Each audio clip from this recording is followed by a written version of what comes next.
Hello everyone, good morning. Welcome back to my channel Susmita's mix blog. আরও একটি নতুন ব্লগের সাথে তোমাদের সকলকে জানাই অনেক অনেক ওয়েলকাম। তো আজকে হচ্ছে মঙ্গলবার, এখন বাজে সকাল 9:45টার মতন। তো এখন থেকে আমি আমার ব্লগটা স্টার্ট করছি। এখন চা করে নিয়ে এসেছি, আমি খাবো চা আর ও খাবে কফি। তো কফি খেয়ে ও অফিসে বেরিয়ে যাবে, আর ও বেরিয়ে যাওয়ার পরে আমার ঘরের কাজ শুরু হবে। তো ভাবলাম যে একদম সকাল থেকে আজকে ব্লগটা স্টার্ট করা যাক।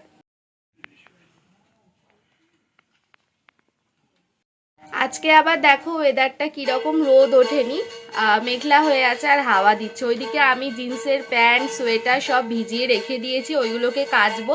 রাত্রিরেই ভিজিয়ে দিয়েছিলাম, তাহলে না নোংরাটা ছেড়ে যায়। তো ওগুলো কেচে কুচে দিয়ে তারপরে স্নান করব, রান্না করব, প্রচুর কাজ রয়েছে। তো চলো এখন থেকে আমি আমার ব্লগটা স্টার্ট করছি, তোমরা কন্টিনিউ দেখতে থাকো। তো বেরিয়ে গেল অফিসে, ও বেরিয়ে যেতে আমি বিছানাটা পরিষ্কার করে নিলাম। বাছি বলছি, আমি কথা বলতে বলতে আমার কথা এত তুতলে যায়, মানে আমি মনে হয় তোতলা হয়ে যাচ্ছি। তো বাসি বিছানাটা পরিষ্কার করে নিলাম, নিয়ে এইবারে আমি যাব স্নান করতে যাব। তার আগে জামা কাপড়গুলো ভেজানো আছে, ওগুলো একটু ধুয়ে দেব, কেচে ধুয়ে দেব। আর সেই বিয়ে বাড়িতে বেনারসি পরেছি, বেনারসিটাকে বাইরে রেখে দিয়েছি যে একটু রোদে দেব, রোদে দিয়ে তারপরে তুলে রাখবো। কিন্তু আজকে তো রোদই দেয়নি, ভেবেছিলাম আজকে রোদে দেবো, আজকে সেরকম রোদই দেয়নি। দেখি বেলার দিকে যদি রোদ দেয় তাহলে রোদে দিয়ে বেনারসিটা তুলে দেবো। আবার বৃহস্পতিবার দিনকে আমাদের বাড়ির পুজো, তো পুজোর আগে আমি চাইছি ঘরদোর একদম পরিষ্কার করে রাখতে, জামা কাপড় যা বেরিয়েছে বিয়ে বাড়িতে সব ওয়ার্ড্রপে তুলে দিতে, ধুয়ে টুয়ে সব তুলে দিচ্ছি। তো চলো তোমরা ব্লগটা কন্টিনিউ দেখতে থাকো, ততক্ষণ আমি জামা কাপড় কেচে স্নানটা করে চলে আসি। তো আমি স্নান করে চলে এসেছি, আর এখানে মা আর আমি দুজনে আমাদের বাড়ির পুজো নিয়ে একটু কথাবার্তা বলছিলাম আর কি। আর তার মধ্যে আমার বর ফোন করে আমাকে বলছে যে এটিএমে যেতে হবে টাকা তোলার জন্য। তো আমার না বাড়িতে থাকলে এই সকালের দিকটা বাইরে বেরোতে ভীষণ বিরক্ত লাগে, কিন্তু ওটা এমার্জেন্সি কাজ, যেতে তো হবেই। আর সেই কারণে আমি একটু তাড়াতাড়ি করে রেডি হয়ে নিচ্ছিলাম। হ্যাঁ ভারী তো, এতে দিলে হয় না, চেয়ারটা বার করে চেয়ারের মধ্যে দিয়ে দিলে দেবো চেয়ারটা। তো এই যে এদিকে দুপুরে রান্না বসিয়ে দিয়েছি, আজকে হচ্ছে আলুর দম। আর এদিকে এই যে মা শিম আর ইয়ে কেটে রেখেছে, এটাই কি বলে গো মা? না ধনে পাতা না, মান কচু কি করবে? ও কচু সিদ্ধ করবে আর শিমটাকে সর্ষে বাটা দিয়ে করবে। আর মাত্র 2 দিন, আর 2 দিন কাটলেই আমরা আমিষ খাওয়ার স্বাধীনতা পেয়ে যাব। আমাদের সবার খাওয়া দাওয়া উঠে যাচ্ছে নিরামিষ খেতে খেতে। তো এই যে এদিকে আলুর দমে জল ঢেলে দিয়েছি, আলুটা ততক্ষণ সিদ্ধ হোক, আর ততক্ষণে আমরা দুজনে একটু টিফিন করে নিই। ওই যে মা ওইদিকে পিঠে বার করেছে, ঠিক আছে ওই কাঁচা লঙ্কা দিয়ে দেবো। তো এখন আমি আর মা বসে একটু টিফিন করে নিচ্ছি, আর মা ওইদিকে পিঠে বার করেছিল। পিঠে খাওয়ার আগে আমি আবার কালকে রাতের একটা রুটি ছিল আর একটু আলু ভাজা ছিল, ভাবলাম ওটা খেয়ে নিই। না হলে কী হয় বলো তো, রুটি রাখা থাকলে না ওটা রেখে রেখে ফেলে দিতে হয়, তাই ভাবলাম একটা রুটি আর আলু ভাজা আছে, ওটা আগে খেয়ে নিই, তারপরে পিঠে খাবো। আর পিঠেটা যেহেতু ফ্রিজে রাখা ছিল ওই জন্য একটু শক্তও হয়ে গিয়েছিল। তো চলো টিফিন খেয়ে নিয়ে আবার তোমাদের সাথে কথা হচ্ছে। এখন বাজে দুপুর 2:30-এর মতন। মা বাবা খেয়ে দিয়ে গেল গ্যাসের অফিসে, কি গ্যাসের অফিসে আধার কার্ডের সাথে লিঙ্ক করাতে হচ্ছে, তার জন্য বাবা আর মা দুজন মিলে গেল। আর আমার বর আজকে খেতে আসেনি, ওর কি কাজের প্রেশার রয়েছে, ওই জন্য বললো যে আজকে খেতে আসবে না। আর আমিও 12টার সময় পিঠে খেলাম, তো পিঠে খেলাম, একটা রুটি ছিল কালকে রাত্রিরে, সেই রুটি আলু ভাজা দিয়ে খেলাম। পেটটা একটু ভার হয়ে আছে, তাই ভাবছি যে একটু পরে খাবো। আর ও বেচারা সকালবেলা টিফিন করে যায় না, 1:30-2টোর মধ্যে খেতে চলে আসে, আর আজকে ও খেতে এলো না। আর বাইরে থেকেও না ও সেরকম কিছু কিনে খায় না, খাওয়ার মধ্যে খায় হয় বিস্কুট নয় কেক, এইসবই কিনে খায়। বললাম যে 15 মিনিটের জন্য এসে একটু খেয়ে দিয়ে চলে যাও, বললো সময় হবে না। তো যাই হোক, এখন আমি একটু বসে বসে আমার অফিসের কাজ করছিলাম, এখন 2:30-এর মতন বাজে। এবার ভাবছি যে আমি অল্প দুটো ভাত খেয়ে নিই, আবার অবেলা হয়ে গেলে আবার শরীরটা খারাপ লাগবে। তো দেখি বিকালবেলা একটু আমার ও বাপের বাড়ি যাওয়ার ইচ্ছা আছে, যদি ইচ্ছা করে মানে শরীর যদি দেয়, মনে মনে ভাবি যে যাব, তারপরে আবার এই জামা কাপড় পরে এত দূর হেঁটে যেতে হবে, বেশি দূরও না, 15 মিনিটের রাস্তা হেঁটে, তবু যেন আমার ল্যাদ লাগে। তো যাই হোক, দেখি খেয়ে দিয়ে উঠে একটু রেস্ট নিয়ে তারপরে দেখি পারলে যাব একবার ওই বাড়িতে। তো এই যে খেতে বসে পড়েছি, ওকে আরেকবার ফোন করলাম, ও বললো যে না আসতে পারবে না। আর মা যেহেতু আজকে আগে খেয়ে গ্যাসের অফিসে চলে গেছে, তাই আজকে আমাকে একা একাই খেতে হবে। আর সত্যি কথা বলতে কি বলতো, নিরামিষ মানে তরকারি ভাত আর খেতে পাচ্ছি না আমরা কেউ।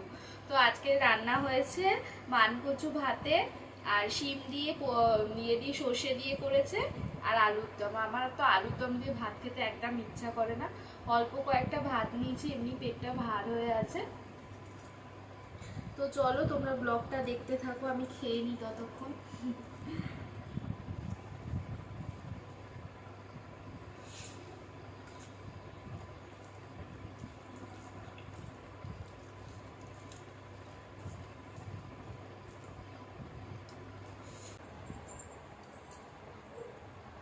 তো খাওয়া দাওয়া কমপ্লিট হয়ে গেছে, আর এই যে বেনারসিটা তখন মাকে দিয়েছিলাম রোদে দিতে, তো ওই একটু আধটু যার রোদ এসেছিল ওতেই মা একটু দিয়ে দিয়েছিল। এবারে বেনারসিটা গুছাই, বিকালবেলা তুলে রাখবো। এত ভারী আমার বেনারসিটা, কি বলবো। ভেবেছিলাম যে ড্রাই ওয়াশ করতে দেবো, তারপরে আমার মা বললো যে বেনারসিটা খুব বেশি বার পরিনি, এই নিয়ে হয়তো 3বারের মতন পড়লাম, হ্যাঁ 3-4বারের মতন, 3বারই পড়লাম। তো ওই জন্য মা বললো 3বার তো পড়েছিস, এত তাড়াতাড়ি দিস না, আর 1-2বার পরে তারপরে ড্রাই ওয়াশ করতে দিবি। তো ভাবলাম তাহলে রেখে দিই।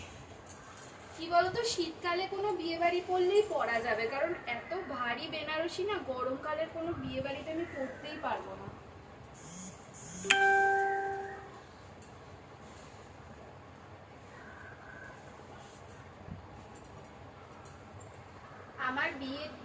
আমার বিয়ে হয়েছে তো 3 ফেব্রুয়ারি, তখন তো শীতকাল ছিল। এইবারে এই বেনারসিটা পরেছি, আর তখন আমি আরেকটু মোটু ছিলাম, এখন তো একটু রোগা হয়ে গেছি। এই বেনারসিটা পরেছি, তার মধ্যে দুটো গলায় মালা, সবকিছু পরে যারা আমার পিড়ি চাগিয়েছে না, তাদের মাথা দিয়ে এরকম করে ঘাম ঝরছে, তাদের অবস্থা টাইট হয়ে গেছে।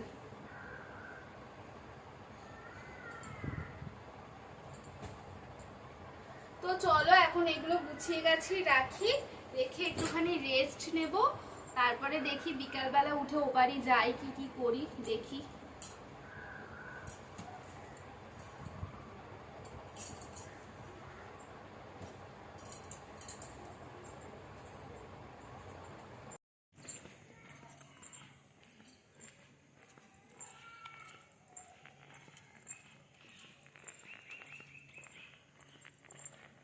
তো রেডি হয়ে বেরিয়ে পড়েছি, যাচ্ছি ওই বাড়িতে।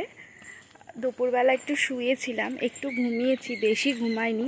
দুপুরবেলা যদি বেশি ঘুমাই না, রাতে আর ঘুম আসতে চায় না, ঠিকভাবে ঘুমটা হয় না, তখন খুব অস্বস্তি হয়। তো এখন এই যে পাড়ার রাস্তায় রয়েছি, আর গরমকাল পড়ছে বলে দেখো এখন কত, মানে এখন বাজে হচ্ছে 5:30টার মতন বাজে, এখনও আলো রয়েছে। এরপরে তো 6:30, 6:45 অবধি আলো থাকবে।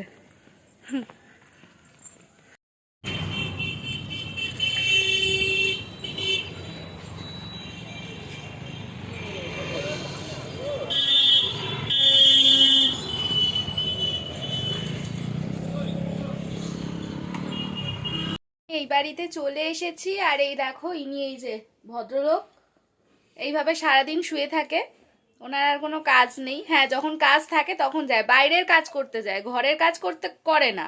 ঘরের অবস্থা দেখবে, এখানে জামা কাপড় পুরো লাট হয়ে পড়ে রয়েছে, যে শুয়ে আছে একটু গুছিয়ে রাখি তা না। মা যেহেতু ঘরে নেই, আমি একটু ঘরের টুকটাক কাজকর্ম সেরে এখন চা করে নিয়ে এসেছি অফিস থেকে। চা খেয়ে দুজন মিলে বাড়ি চলে যাব। এই যে ভম্বল সিং বসে রয়েছে।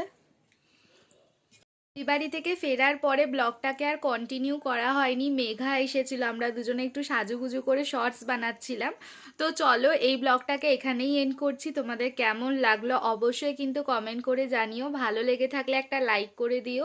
আর যারা এখনো পর্যন্ত আমার চ্যানেলটাকে সাবস্ক্রাইব করনি অথচ ডেলি আমার ব্লগ দেখো, তারা মনে করে আগে চ্যানেলটাকে সাবস্ক্রাইব করে বেল আইকনটা প্রেস করে দাও, যাতে করে আমি যখনই ব্লগ আপলোড করব সব থেকে আগে তোমাদের কাছেই নোটিফিকেশন যায়। তো চলো এখন টাটা, সকলে ভালো থেকো, সুস্থ থেকো, দেখা হবে আরও একটি নতুন ব্লগের সাথে।